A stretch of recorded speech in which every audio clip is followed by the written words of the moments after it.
this lesson, that is Indian foreign policy.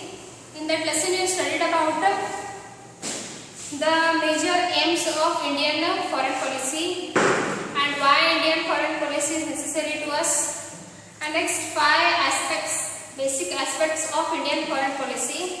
In that first one is Panchshila principles. So this Panchshila principles, it was signed between India and China.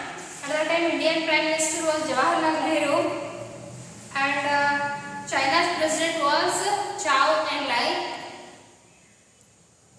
In 1954 it was signed.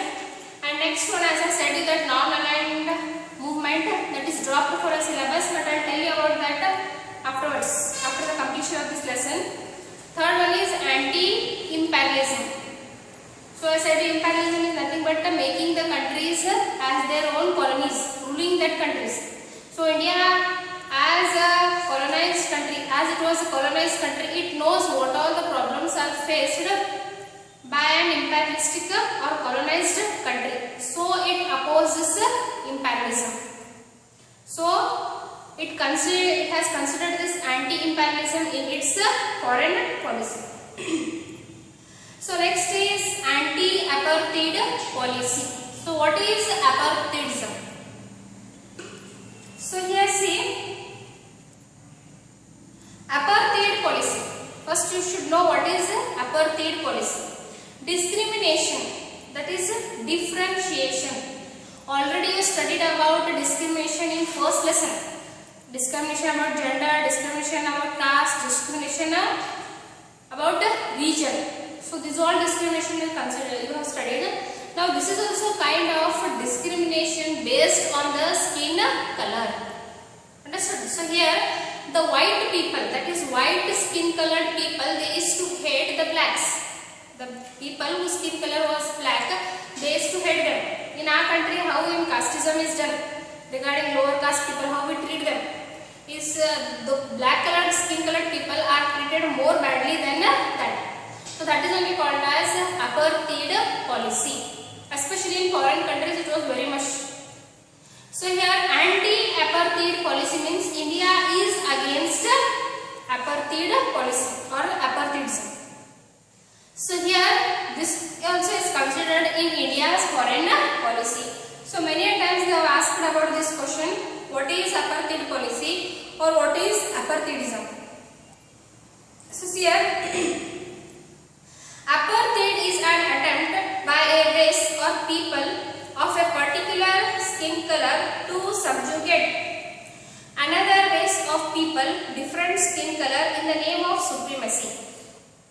So here see, subjugating means opposing.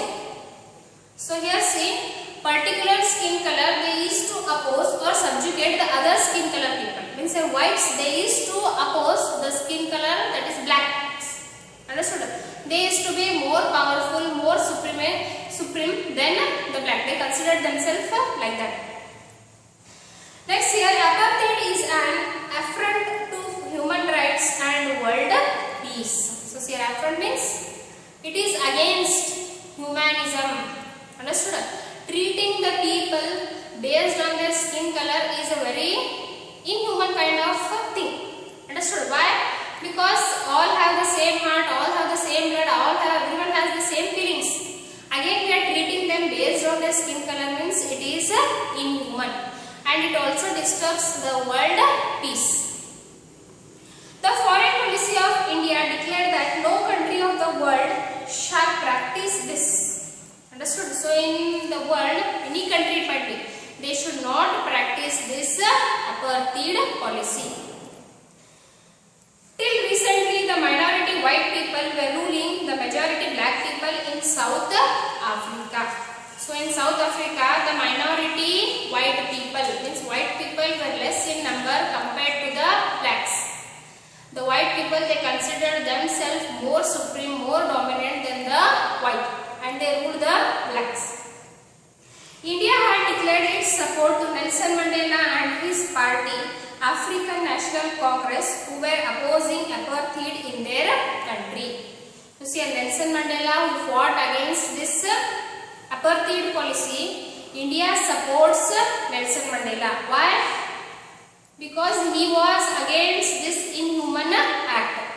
So here see his party, Nelson Mandela's party, that is African National Congress, India supported him and they brought this anti-apartheid policy in their foreign policy.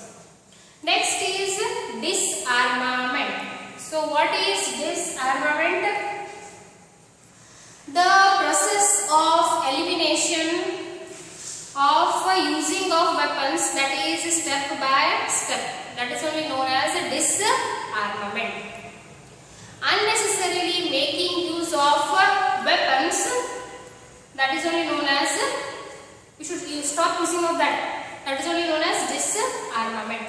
Why we should stop using of these weapons, unnecessarily using of weapons? Why? Because it harms our unity, it harms the peace of the world. So see here, the process of elimination of specific arms step by step is called disarmament. Arms means weapons. There is an increased competition for the production, sale and collection of arms in the world.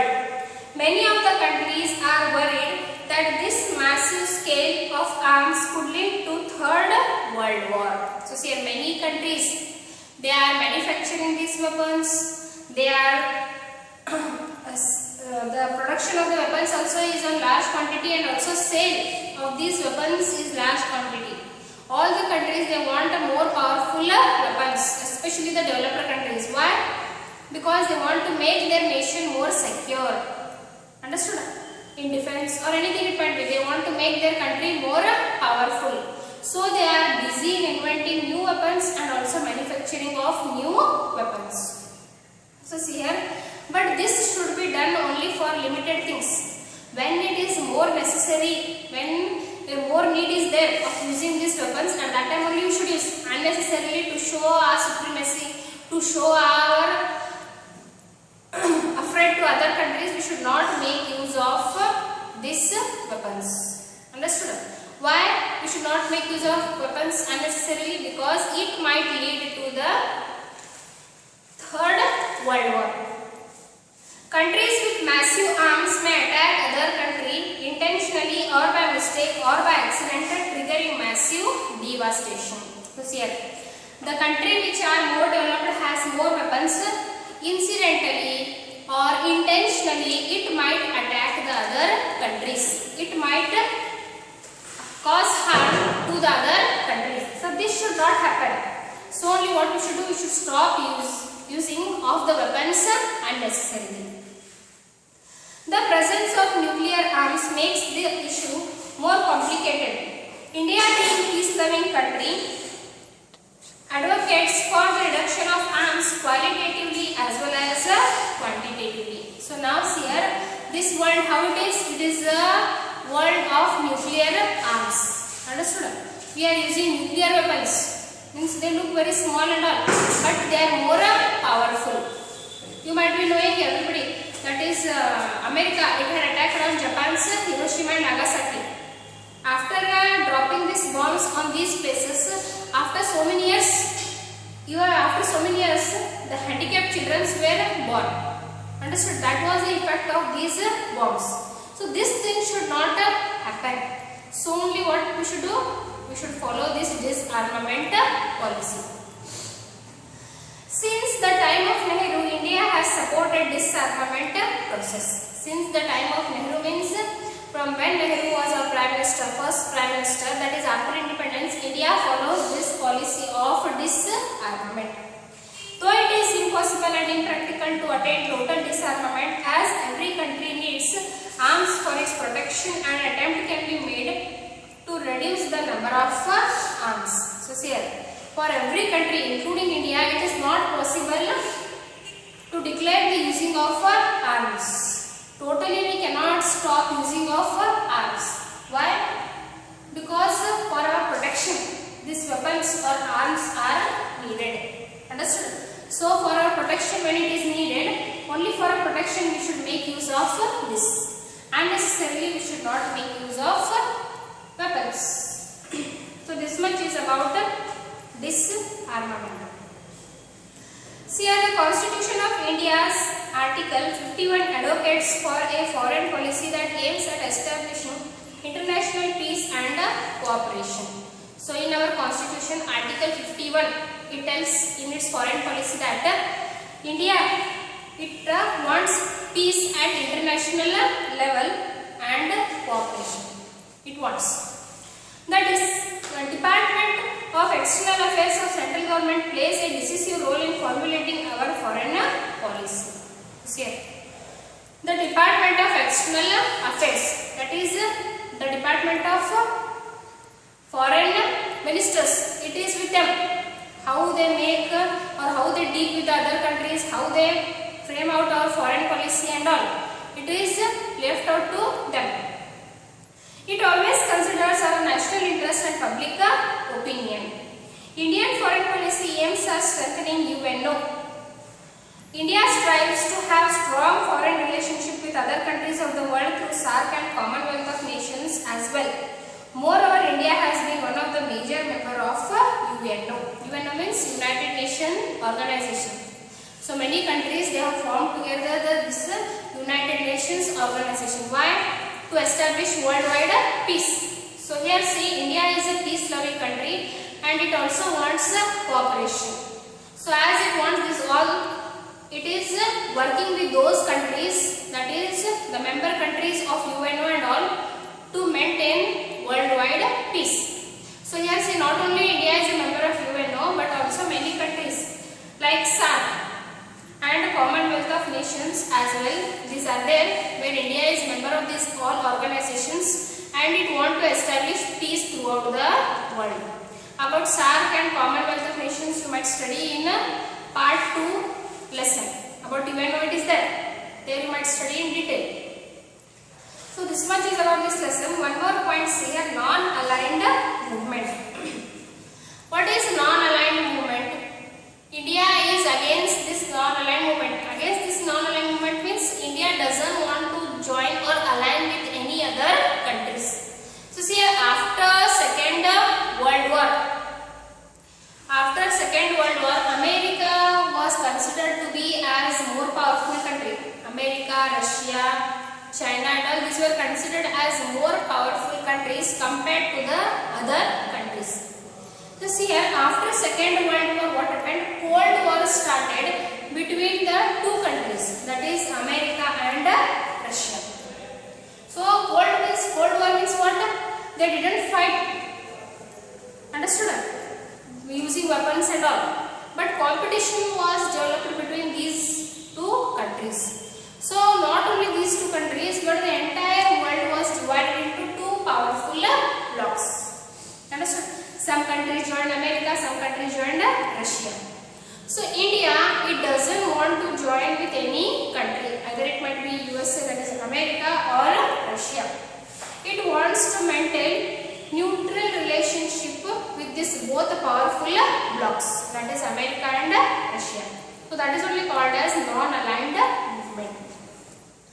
So here the world was divided into two power blocks after the end of Second World War. The democratic countries were under the hegemony of USA and the communist countries were led by USSR. So here the democratic countries were with America and the communist country, means the way in which countries communalism was there, those countries were with Russia. They supported Russia. In those days, India followed the policy of being non-aligned to either of these blocks. It was successful in commanding the fate from both the blocks. It secured financial assistance from USA and secured military aid from USSR. So see, India has friendly relationship with both these countries, that is with America and also with Russia. It doesn't want to support any country and also it doesn't want to be more close with those countries. It also did every international event independently and welcomed or criticized any non-aligned and making it a part of the foreign policy goes to India. After Nehru, the Prime Ministers like Lal Bahadur Shastri and Indira Gandhi followed the principle of eye for an eye in foreign policy. The wars held in policy. Later, the Prime Minister Atal Bihari Vajpayee tried to reform our foreign policy and strive to have better relationship with Pakistan. So this much is about non-aligned movement. That is, India doesn't want to join any powerful bloc. It wants to maintain equal distance with those countries. Jawaharlal Nehru, Indira Gandhi, Lal Bahadur Shastri, they also followed the same foreign policy. At the time of when Atal Bihari Vajpayee was Prime Minister, the relationship between India and Pakistan was very good. At that time, the buses also were started between India and Pakistan. Understood? So much is about this lesson. Now, fill in the blanks. The Indian foreign policy was specially formed by Jawaharlal Nehru. The policy of keeping safe distance from both the power blocks of the world is known as non-alignment movement. That's not there for syllabus, but still write down this in the blank. During pre-independent period, India was under the British imperial occupation. Next question is this first one. What is foreign policy? So here you can write in one words or else write down. The policy adopted by a nation while dealing with other nations is called foreign policy. The policy adopted by a nation while dealing with other nation is called foreign policy. Next, second question. How does foreign policy aid a country to development? So here, how does foreign policy helps the country for its development? See here, first para, page number 70, first para. In that only you would write point-wise. A study of how different countries interact with other countries and the type of relationship they strive to maintain is needed. This you can write at first point. Next, in second point, just like an individual, continuation there only. Just like an individual who cannot live alone, countries also cannot live in isolation. This is second point. Next, third point again continue. Hence, every country needs to have a foreign policy to regulate its interaction with other countries. Next, fourth point. Out of 200 countries in the world, very few countries are strong and most of them are weak. Next, fifth point. According to the experts, every sovereign country has its own foreign policy. So much you can write. Next, third one. What are the aims of Indian foreign policy? Again, page number 71, there are 5 aims. I have already said you, this is important for regarding exams. So here there are five major aims of Indian foreign policy. They are, all the 5 you have to write point-wise. National security, enriching national economy, spreading the cultural richness of our country in other countries by increasing the number of friendly countries and check the power of enemy countries. Achieving world peace and coexistence. Next, fourth one. Why does India oppose imperialism? So here, page number 72. Anti-imperialism subtopic. There, second line. Imperialism is an attempt by a sovereign country to take over another sovereign country with the intention of ruling it for its personal gain. It was natural for India, which gained its independence from an imperial country, to oppose such moves of other countries. No corner of world shall have imperialism, declared India in the Conference of Asian Countries, that is 1949 and 1955, held in New Delhi and Bandar. So much you have to write. Next, what are the Panchshila principles? Again, there are 5 Panchshila principles. Before writing those 5 Panchshila principles, you have to write this Panchshila principle was signed between India and China. That is between Indian Prime Minister Jawaharlal Nehru and Chinese Prime Minister Zhou Enlai in 1954. Next, you have to write the 5 principles. Next, last one. Why does India advocate disarmament as a need for the world? Discuss. Next, take page number 73. This here, though it is impossible, disarmament subtopic, that para from below, third last line. Though it is impossible impossible and impractical to attain total disarmament as every country needs arms for its protection. An attempt can be made to reduce the number of arms. Again continue it in next para. The Constitution of India's Article 51 advocates for a foreign policy that aims at establishing international peace and cooperation. That much you have to write. But this disarmament is very important regarding an exam. Many a times they have asked for 1 mark this question. What is disarmament? Direct question they have asked. So you should know the definition of disarmament. First line only is there, say the process of elimination of specific arms step by step is called disarmament. That definition you have to remember. So this much is about this lesson. Next lesson we shall start in next class. Thank you.